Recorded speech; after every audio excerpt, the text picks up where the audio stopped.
Hello dear student, आज के lecture में हम क्लास 10th का जो सर्कल चैप्टर है, चैप्टर नंबर 10 है, जिसको वृत्त बोलते हैं। ठीक है, इसमें एक्सरसाइज 10.2 का जो क्वेश्चन नंबर 9, 10, 11 है, उसको हम आज के लेक्चर में सॉल्व करेंगे। ठीक है, प्रीवियस लेक्चर में मैंने आपको क्वेश्चन नंबर 5, 6, 7, 8 तक समझा लिया था। आज के लेक्चर में मुझे आपको क्वेश्चन 9, 10 और 11 समझाना है। ठीक है, क्वेश्चन सारे इंपॉर्टेंट होंगे। अब 9, 10, 11 वाले, तो इसको आपको बिल्कुल ध्यान से समझना है। मोस्ट इंपॉर्टेंट लेक्चर होने वाला है और बिल्कुल सीक्वेंस में बताऊंगा कि बोर्ड एग्जाम में कैसे लिख के आना है। ठीक है, तो लेक्चर को बिल्कुल ध्यान से देखिए। तो डियर स्टूडेंट, लेक्चर को स्टार्ट करते हैं, ध्यान से देखिए क्वेश्चन क्या कहता है। देखिए क्वेश्चन नंबर 9 को देखना ध्यान से कि आकृति 10.13, देखिए 10.13 वाली आकृति ये वाली है यहाँ पर। तो इसमें आपको ध्यान से देखना है, एक्स वाई तथा X dash Y dash O केंद्र वाले किसी वृत्त पर दो समांतर स्पर्श रेखाएं हैं और स्पर्श बिंदु सी पर स्पर्श रेखा ए बी, स्पर्श बिंदु सी पर स्पर्श रेखा ए बी एक्स वाई को ए तथा एक्स डैश वाई डैश को बी पर प्रतिच्छेद करती है। ठीक है, स्पर्श बिंदु सी पर जो स्पर्श रेखा ए बी है वो एक्स वाई को ए पर और एक्स डैश वाई डैश को बी पर प्रतिच्छेद करती है। ठीक है, यहाँ पे लिखा हुआ है, देखिए सिद्ध कीजिए कि आपको सिद्ध करना है कि एंगल ए ओ बी, देखिए angle of A O B equal to 90।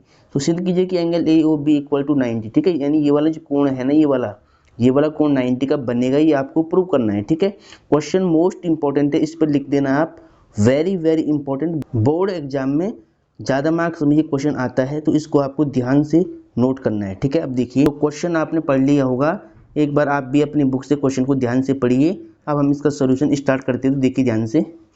अब डियर स्टूडेंट, ये डायग्राम मैंने यहाँ पर बना दिया है, अब हम यहाँ पर सॉल्व करेंगे, तो देखिए ध्यान से। तो डियर स्टूडेंट, सबसे पहले क्वेश्चन में क्या लिखा हुआ है वो आपको देखना है। ठीक है, तो डियर स्टूडेंट अब यहाँ पर ध्यान से देखिए। तो क्वेश्चन एक बार दोबारा आप देखिए क्वेश्चन में क्या बोला था, एक बार ध्यान से आप सुनिए वापस। ठीक है, तो ये आपको दिख रहा होगा ना। चलो, तो क्वेश्चन में एक बार वापस देखिए कि एक्स वाई तथा X dash Y dash O केंद्र वाले किसी वृत्त पर दो समांतर स्पर्श रेखाएं हैं। ठीक है, तो देखिए पहले यही बात आपको लिखनी है। ठीक है, तो आपको दिया हुआ है कि जो एक्स वाई है और एक्स डैश वाई डैश है, ये समांतर स्पर्श रेखाएं हैं, पैरेलल टेंजेंट है। ठीक है, तो ये आपको लिखना है पहले। तो सबसे पहले आप यहाँ पर क्या लिखेंगे, सॉल्यूशन को हल बोलते हैं हिंदी में। दिया है यानी गिवन, इंग्लिश में क्या लिखना है, गिवन, दिया है। ठीक है, तो दिया हुआ क्या है कि एक्स वाई और एक्स डैश वाई डैश दो समांतर स्पर्श रेखा है केंद्र ओ वाले वृत्त के। ठीक है, तो आपको शॉर्ट में यहाँ पे क्या लिखना है कि स्पर्श रेखा, ठीक है, स्पर्श रेखा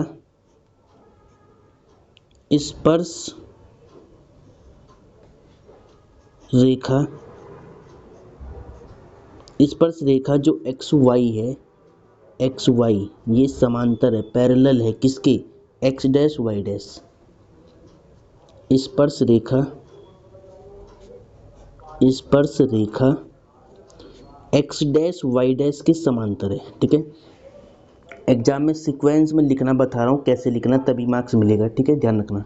तो बोला क्या है कि दिया है, मैंने क्या लिखा है कि एक्स वाई और एक्स डैश वाई डैश दो समांतर स्पर्श रेखा है केंद्र ओ वाले वृत्त की, वो आपने शॉर्ट में यहाँ पे लिख दिए, ऐसे ही लिख के आना है बिल्कुल। ठीक है, ठीक है, तो अब देखिए ये आपको दिया हुआ था, अब आपको सिद्ध करना है। इसके बाद क्या लिखते हैं, सिद्ध करना है, टू प्रूव, इंग्लिश में क्या बोलते हैं, टू प्रूव।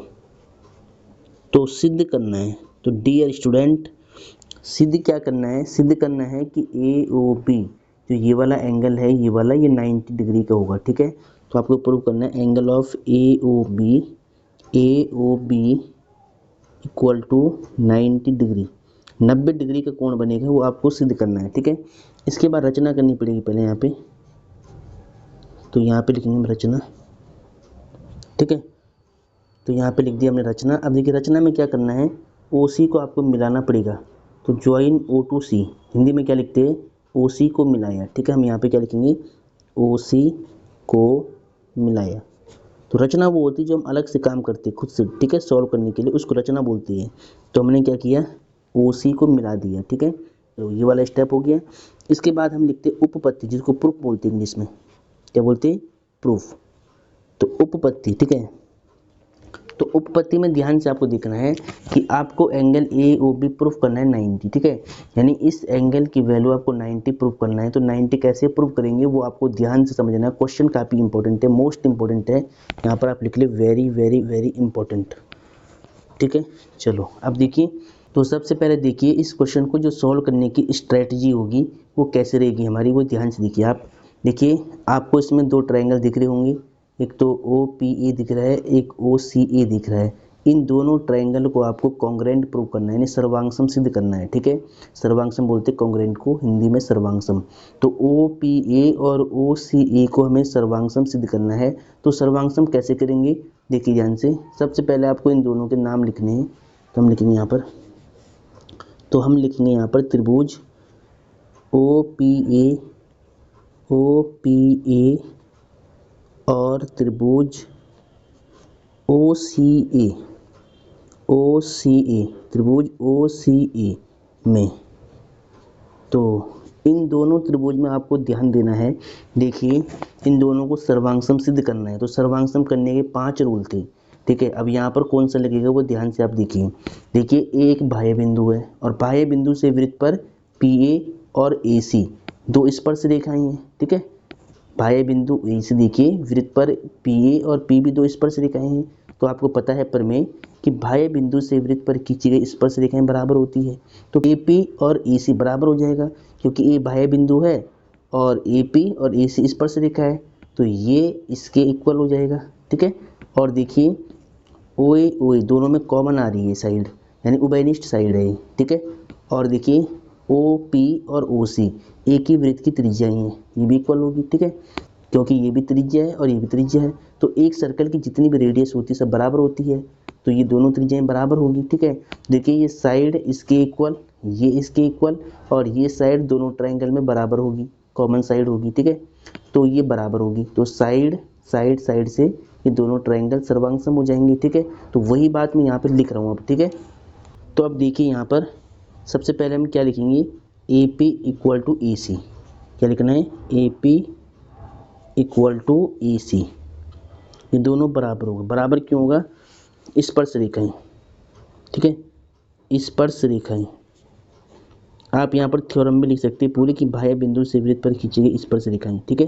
तो मैंने शॉर्ट में क्या लिखा है, स्पर्श रेखाएं, आप ऐसे लिख सकते हैं।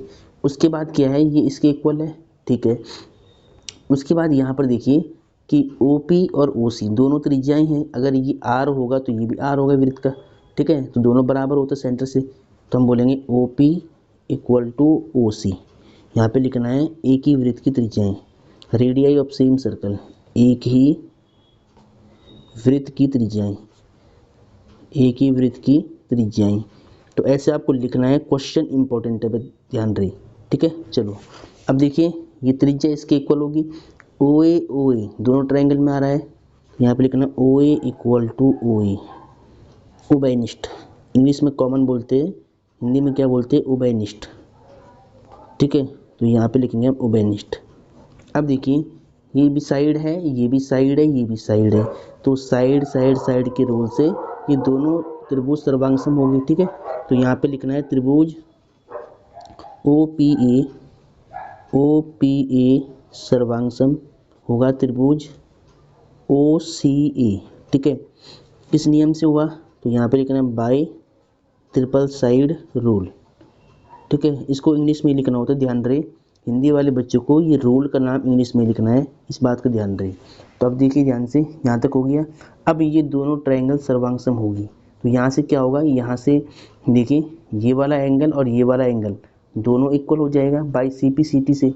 तो इसको मान लो आप 1, इसको मान लो आप 2, ठीक है। तो आपको लिखना है एंगल 1 इक्वल टू एंगल 2, और रीजन क्या रहेगा, CP/CT, corresponding part of congruent triangle are equal, ठीक है। तो ये इक्वल होता है, तो आपको पता है कि जब दो ट्रायंगल कॉन्ग्रेंट होते हैं तो उनकी कॉरेस्पॉन्डिंग एंगल और साइड इक्वल होती है, ठीक है। तो ये रूल बोलता है CP/CT, ठीक है। तो इसको मान लो क्वेश्चन नंबर 4 फर्स्ट आप, ठीक है। अब आपको क्या करना है, अब आपको सेम देखिए यहाँ पर पहले आपने इन दोनों ट्रायंगल किया कॉन्ग्रेंट, अब इन दोनों को सर्वांगसम सिद्ध करना, कॉन्ग्रेंट प्रूव करना है। तो सर्वांगसम इन दोनों कैसे करेंगे वो देखिए पहले। जैसे रूल आपने यहाँ पे लगाया था कि ये तो स्पर्श रेखा भाई बिंदु बी से, तो बी क्यू और बी सी इक्वल होगा, ये कॉमन है, ठीक है, और ये त्रिज्याएं हैं तो बराबर होगी त्रिज्याएं, तो साइड साइड से ये भी सर्वांग सम हो जाएगा। तो आपको अब देखिए, या तो आप इसको पूरा वापस करें, अगर आपको वापस नहीं करना है क्योंकि सेम ही होगा तो आप लिख सकते हैं इसी प्रकार, ठीक है। आप क्या लिख सकते हैं यहाँ पर, इसी प्रकार, जिस प्रकार से हमने ऊपर वाले दोनों सर्वांग सम किए हैं उसी प्रकार हम नीचे वाला भी कर सकते हैं। तो आपको एग्जाम में लिखना सीधा इसी प्रकार हम बोल सकते हैं कि जो ट्राइंगल ओ सी बी और ओ क्यू बी है ये दोनों ट्राइंगल सर्वांग सम हो जाएंगे। तो यहाँ पर लिखना है त्रिभुज ओ सी बी सर्वांग सम होगा त्रिभुज ओ क्यू बी, ठीक है। इसको दिखाने की जरूरत नहीं है, पूरा ये स्टेप लिखने की जरूरत नहीं है वापस, ठीक है, क्योंकि सेम रूल लगेगा तो एग्जामिनर को पता है कि जिस रूल से ये हो रहा है उसी रूल से ये भी हो रहा है, तो वापस वो सेम काम क्यों करे। बस हमने लिख दिया इसी प्रकार, तो बस हमने लिख दिया इसी प्रकार ये दोनों ट्राइंगल भी क्या होंगी, सर्वांग सम होंगी। और रूल वही यहाँ पर लिख देना है कि कौन से रूल से होगा दोनों, साइड साइड साइड रूल से, by side side side rule, ठीक है। चलो, तो अब अगर ये दोनों भी सर्वांग सम है तो इसको एंगल मानिए आप 3 और इसको मानिए एंगल 4, ठीक है। तो 3 और 4 इक्वल होगा, कॉरेस्पॉन्डिंग एंगल है, ठीक है। तो एंगल 3 इक्वल टू एंगल 4, तो रूल यहाँ पर सी पी सी टी देगा, ठीक है। तो ये दोनों भी हो गए, इक्वेशन नंबर सेकंड हो गया। अब आपको प्रूव करना था, देखिए ध्यान से, आपको यहाँ पे प्रूव करना है कि एंगल ए ओ बी इस पूरे एंगल को यानी 2 और 3 का सम 90 होना चाहिए। तो अब मैं क्या करूँगा, देखिए अब यहाँ से करने के दो रूल है आपके पास, या तो आप देखिए इस एंगल और इस एंगल का सम 180 लेकर को इंटीरियर रीजन लिखकर सॉल्व करो, या तो आप क्या करें कि पी ओ क्यू एक स्ट्रेट लाइन है ना, एक सीधी रेखा है, और आपको पता है कि सीधी रेखा पे जब भी कोण बनता है पूरा तो 180 का बनता है, ठीक है। तो मैं यहाँ पर क्या लेकर चलूँगा, मैं लेकर चलूँगा कि पी ओ क्यू एक सीधी रेखा है और सीधी रेखा पे एंगल 1 2 3 4 इन चारों एंगल का सम कितना होगा, 180 होगा, ठीक है। तो अब देखिए यहाँ पर, अब डियर स्टूडेंट आप यहाँ पर देखिए, देखिए सबसे पहले कि पी ओ क्यू एक सीधी रेखा है, उसको आप लिखिए पहले कि चूँकि पी ओ क्यू एक सरल रेखा है, क्या है, सरल रेखा बोलो ये सीधी रेखा बोलो एक ही बात है, रेखा है, ठीक है। इंग्लिश वाले क्या लिखते हैं कि P O Q is a straight line, ठीक है। अगर ये सरल रेखा है, सीधी रेखा है, तो इस पर टोटल एंगल 180 का होगा, तो आपको लिखना है एंगल 1, इसीलिए एंगल 1 एंगल 2 एंगल 3 एंगल 4 चारों एंगल का सम कितना होगा, 180 होता है, ठीक है। और यहाँ पे आप यहाँ पर भी लिख सकते हैं सरल रेखा, सरल रेखा इंग्लिश में स्ट्रेट लाइन, ठीक है। अब देखिए ध्यान से, तो देखिए हमें प्रूव क्या करना है, हमें 2 और 3 का सम 90 प्रूव करना है, यानी एंगल ए ओ बी को हमें 90 प्रूव करना है। तो 90 प्रूव करने के लिए मुझे सिर्फ यहाँ पर 2 और 3 एंगल चाहिए, बाकी एंगल को मुझे हटाना है, ठीक है। तो 2 एंगल है, ये रहा, 3 भी है, लेकिन 1 और 4 यहाँ पे नहीं आती, ठीक है। तो 1 और 4 को हमें रिप्लेस करना पड़ेगा, वो हम कहाँ से करेंगे, वो यहाँ पर देखिए आप ध्यान से देखिए, 1 एंगल की वैल्यू क्या है, 1 एंगल की 2 है, तो आपने यहाँ पर 1 एंगल की वैल्यू 2 रखनी है, तो 1 एंगल की वैल्यू मैंने यहाँ पे 2 रखी है। इस 2 को मुझे चाहिए सेम रहेगा, एंगल 3 भी चाहिए तो ये भी सेम रहेगा, लेकिन 4 एंगल मुझे नहीं चाहिए, ठीक है। ये 4 एंगल मुझे नहीं चाहिए क्योंकि मुझे 2 और 3 का सम 90 प्रूव करना है। तो मैं क्या करूँगा, यहाँ पर मैं 4 की वैल्यू, देखिए 4 की वैल्यू आपको दिख रही होगी, यहाँ पर देखिए 4 की वैल्यू एंगल 3 है, तो 4 को रिप्लेस करूँगा एंगल 3 से, यहाँ पर 180 बिल्कुल सेम रहेगा, ठीक है। अब देखिए यहाँ पर आप, अब यहाँ पर ध्यान दीजिएगा, एंगल 2 टाइम है तो ट्वाइस ऑफ एंगल 2 हो जाएगा, एंगल 3 कितनी टाइम है, 2 टाइम है, तो twice of angle 3 equal to 180, ठीक है।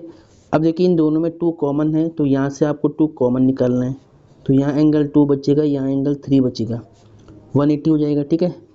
अब देखिए यहाँ पर, अब मल्टीप्लाई का 2 डिवाइड में आएगा, तो एंगल 2 एंगल 3 इनका सम कितना होगा, 180 अपॉन में 2 9 जा 80 90, तो एंगल 2 प्लस एंगल 3 दोनों का सम कितना हो रहा है 90 हो रहा है, ठीक है।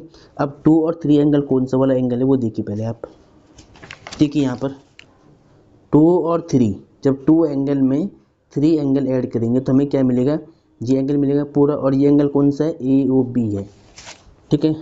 तो 2 और 3 को आप लिख सकते हैं angle of A O B, इसकी वैल्यू कितनी 90, ठीक है। यही आपको प्रूव करना था, ठीक है। तो यहाँ पे लिखना है आपको हैंस प्रूव्ड, यहाँ पे क्या लिखना है, हैंस प्रूव्ड। देखिए ध्यान से, देखिए आपको सिद्ध क्या करना था कि एंगल ए ओ बी 90 है और ए ओ बी हमने 90 प्रूव कर लिया है। क्वेश्चन काफ़ी इंपॉर्टेंट है, मोस्ट इंपॉर्टेंट है, और इसका सॉल्यूशन यहाँ से स्टार्ट हुआ है, ठीक है। तो इसको बिल्कुल ध्यान से नोट करिए आप। अब डियर स्टूडेंट, क्वेश्चन नंबर 10 को आपको ध्यान से देखना है। तो क्वेश्चन नंबर 10 को हम लेते हैं पहले बुक से। तो देखिए ध्यान से, ये आपका क्वेश्चन नंबर 10 है, इसको हमें सॉल्व करना है। तो इसको ध्यान से देखिए। सिद्ध कीजिए कि किसी बाह्य बिंदु से किसी वृत्त पर खींची गई स्पर्श रेखाओं के बीच का कोण स्पर्श बिंदुओं को मिलाने वाले रेखाखंड द्वारा केंद्र पर अंतरित कोण का संपूरक होता है, ठीक है। वापस क्वेश्चन को ध्यान से सुनिए, क्योंकि अगर क्वेश्चन की लैंग्वेज समझ में नहीं आएगी तो क्वेश्चन आपसे सॉल्व नहीं होगा। तो पहले वापस सुनिए आप।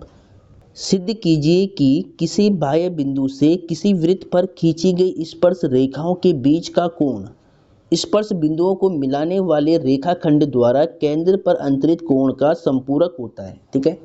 तो लैंग्वेज को आपको पढ़ना है पहले 2-3 बार, तभी आप इसका डायग्राम बना पाओगे। तो आपको क्या दिया हुआ है, देखिए आपको दिया हुआ है कि किसी बाह्य बिंदु से, यानी एक बाहर कोई बिंदु होगा, किसी बाह्य बिंदु से किसी वृत्त पर एक सर्कल है, तो वृत्त पर खींची गई स्पर्श रेखा, तो वृत्त पर एक बाह्य बिंदु से 2 स्पर्श रेखा आपको खींचनी है। तो स्पर्श रेखाओं के बीच का जो कोण बनेगा ना, वो स्पर्श बिंदुओं को मिलाने वाले रेखाखंड द्वारा केंद्र पर अंतरित कोण का संपूरक होगा। अब इसका क्या मतलब है, ठीक है। तो पहले मैं इसका डायग्राम बनाता हूँ फिर आपको समझाता हूँ, ठीक है। तो यहाँ पर देखिए आप ध्यान से, तो यहाँ पर देखिए कि क्वेश्चन ने क्या बोला। देखिए सबसे पहले इसने बोला है कि एक सर्कल है, आपको कंपास से बनाना है, मैं हाथ से बना रहा हूँ, ठीक है। देखिए आपसे क्या बोला गया क्वेश्चन के अकॉर्डिंग, क्वेश्चन ने बोला है कि एक सर्कल है और इस पर मान लो कुछ स्पर्श बिंदु है, मान लो एक स्पर्श बिंदु ये है और एक स्पर्श बिंदु ये है, ठीक है। तो स्पर्श बिंदु को आप मान लो ए और बी, ठीक है, और वृत्त के केंद्र को मान लो आप ओ, ठीक है। अब वृत्त के बाहर एक बाह्य बिंदु है, मान लो यहाँ कहीं कोई बाह्य बिंदु है, ठीक है। तो बाह्य बिंदु मान लो पी है। अब बोला है कि बाह्य बिंदु से इस वृत्त पर 2 स्पर्श रेखा खींचनी है। तो देखिए, तो बोला गया है कि इस बाह्य बिंदु P से वृत्त पर 2 स्पर्श रेखा आपको खींचनी है, एक ऐसे खींचनी है, एक ऐसे खींचनी है। तो मैं क्या करूँगा, यहाँ पर देखिए स्केल रखूँगा यहाँ पर ऐसे, ठीक है। तो एक स्पर्श रेखा मैंने ये खींची, ठीक है, और एक स्पर्श रेखा मैंने ये वाली खींचूंगा मैं यहाँ से। तो एक स्पर्श रेखा मैंने ये खींची, ठीक है। अब बोला क्या गया है कि किसी बाह्य बिंदु से किसी वृत्त पर जो स्पर्श रेखाएं हैं ये वाली, इनके बीच का जो कोण है ठीक है, इनके बीच का जो कोण है वो स्पर्श बिंदुओं को मिलाने वाली, तो स्पर्श बिंदु एक ये वाला है, एक ये वाला है, इसको आपको मिलाना है सेंटर से ऐसे, ठीक है। स्पर्श बिंदुओं को मिलाने वाले कोण का संपूरक होता है। मतलब क्या बोला है कि ये बाह्य बिंदु P है और ये स्पर्श बिंदु है, इसको मिलाने पर जो कोण बनेगा ये, और जो इन दोनों का झुकाव होगा, स्पर्श रेखाओं के बीच का जो कोण होगा ये, इन दोनों कोणों का योगफल संपूरक होना चाहिए। संपूरक मतलब होता है 180 डिग्री होना चाहिए इन इसका और इसका कोण का सम, ठीक है। 180 डिग्री होना चाहिए इस सेंटर वाले एंगल का और इस स्पर्श रेखाओं के झुकाव के कोण का जो सम है वो 180 होना चाहिए। 180 का मतलब संपूरक होता है, ठीक है। तो ये आपको प्रूव करना है। तो अब सॉल्व कैसे करना है वो देखिए, अब सॉल्व कैसे करना है वो देखिए। तो सबसे पहले तो आपको एग्जाम में यहाँ पे लिखना होता है, दिया है, ठीक है। पूरे सीक्वेंस में बता रहा हूँ, लिखने का फॉर्मेट क्या है एग्जाम में, ठीक है, कोई नहीं बताएगा, ठीक है। तो देखिए ध्यान से, तो सबसे पहले क्या दिया हुआ था कि बाह्य बिंदु P से PA और PB 2 स्पर्श रेखाएं थी। तो आप लिख सकते हैं, दिया है PA और PB, PA और PB 2 स्पर्श रेखाएं, 2 स्पर्श रेखाएं, ठीक है। PA और PB 2 स्पर्श रेखाएं हैं ये आपको दिया है, मैं लिखना है, ठीक है। इसके बाद आपको सिद्ध करना था कि स्पर्श रेखाओं के बीच का झुकाव और केंद्र पे बना कोण, इन दोनों का योगफल संपूरक होता है, 180 होता है। तो ये लिखना है आपको, सिद्ध करना है, सिद्ध करना है, ठीक है। तो यहाँ पे आपने लिखा सिद्ध करना है। सिद्ध क्या करना है कि जो एंगल ए पी बी होगा, ए पी बी, वो एंगल जो ए ओ बी होगा, ये एंगल, इन दोनों का जो योगफल है, सम है, वो 180 यानी संपूरक, सप्लीमेंट्री होना चाहिए, संपूरक होना चाहिए। ये आपको प्रूव करना है, ठीक है। तो प्रूव करने के लिए हम क्या करेंगे, यहाँ पे रचना करेंगे पहले, ठीक है। तो रचना करने की वैसे इसमें आवश्यकता नहीं है, तो आप सीधा यहाँ पर क्या लिखेंगे, उपपत्ति लिखेंगे। तो देखिए उपपत्ति में आपको क्या करना है, तो उपपत्ति में आपको क्या करना है, देखिए सबसे पहले आपको दिया हुआ है ये ओ ए और पी ए।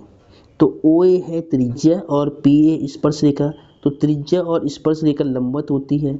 सेम ओ भी त्रिज्या है, पी भी स्पर्श रेखा ही आपस में लंबवत होगी। तो आपको लिखना है यहाँ पर, चूंकि स्पर्श रेखा और त्रिज्या लंबवत होती है, तो स्पर्श रेखा लंब है त्रिज्या पर, ये परमिट 10.1 है, ठीक है। ये रीजन एक बार आप दिखा देना ब्रैकेट में सबसे पहले, ठीक है। तो इससे क्या होगा, इससे ये होगा कि जो ओ ए लाइन है ना, वो परपेंडिकुलर है पी ए पर। इट मीन्स डैट यहाँ से ये वाला एंगल आपके पास एंगल ए 90 आ गया, एंगल ए कितना आ गया, 90 आ गया। सेम यहाँ पर देखिए ओ बी त्रिज्या, पी बी स्पर्श रेखा, तो ये वाला एंगल क्या होगा, 90। तो यहाँ पे आपको लिख के दिखाना पड़ेगा कि ओ बी लंब है पी बी पर, ए बी लंब है पी बी पर, ए बी नहीं ओ बी, ठीक है। ओ बी लंब है पी बी पर। इसका मतलब क्या हुआ, इसका मतलब हुआ एंगल बी 90 है। अगर एंगल बी 90 है तो इसके बाद आगे देखिए आप, तो ये 90, ये 90, तो इन दोनों का सम 180 आपको प्रूव करना है, ठीक है। तो प्रूव कैसे करेंगे देखिए, तो अब आपको यहाँ पे करना है, चूंकि चतुर्भुज देखिए यहाँ पर ए पी बी ओ, तो चतुर्भुज ए पी बी ओ में चतुर्भुज के चारों कोणों का योगफल कितना होता है, 360। तो एंगल ए प्लस, इसको आप लिखेंगे A P B plus angle, इसको बी लिखिए शॉर्ट में, एंगल बी, और इसको लिखिए अब ए ओ बी। तो चारों एंगल का सम कितना होगा, 360, ठीक है। और यहाँ पे आप लिख सकते हैं angle sum property of quadrilateral, चतुर्भुज के चारों कोणों का योग, ठीक है। अब देखिए एंगल ए की वैल्यू कितनी है, 90, एंगल बी की वैल्यू कितनी है, यहाँ पे 90 है। ए पी बी को आपको सेम रखना है, एंगल बी की वैल्यू 90 है, और ए ओ बी ये भी सेम ही है, ठीक है। इसके बाद 360 आपको सेम रखना है, 90 कितना होता है, 180। तो एंगल ए पी बी, फिर इसको लिखिए angle A O B equal to 360, ठीक है। 90 और 90 180 होगा, बाहर जाएगा तो माइनस का 180। इसके बाद angle A P B plus angle A O B, 360 180 होगा, ठीक है। तो यहाँ से आप क्या समझे, देखिए आप समझिए कि स्पर्श रेखा का झुकाव और सेंटर पे बना जो कोण होता है, इन दोनों का सम हमेशा सप्लीमेंट्री होता है, संपूरक होता है, 180 होता है। तो ये एक थ्योरम है, साइड बुक में तो एक थ्योरम के नाम से दिया हुआ है, लेकिन आपकी बुक में ये क्वेश्चन दिया हुआ है, ठीक है। तो याद रखना है कि स्पर्श रेखाएं जो होगी वो जिस कोण पे झुकी होगी और स्पर्श बिंदुओं से मिलाने पर सेंटर पे जो कोण बनेगा, इन दोनों कोणों का योगफल हमेशा 180 होता है। ये आपको याद रखना है, ठीक है। और यही आपको प्रूव करना था। ये क्वेश्चन भी मोस्ट इंपॉर्टेंट है, इस क्वेश्चन को बिल्कुल ध्यान से देखिए, इसको नोट करिए आप, ठीक है।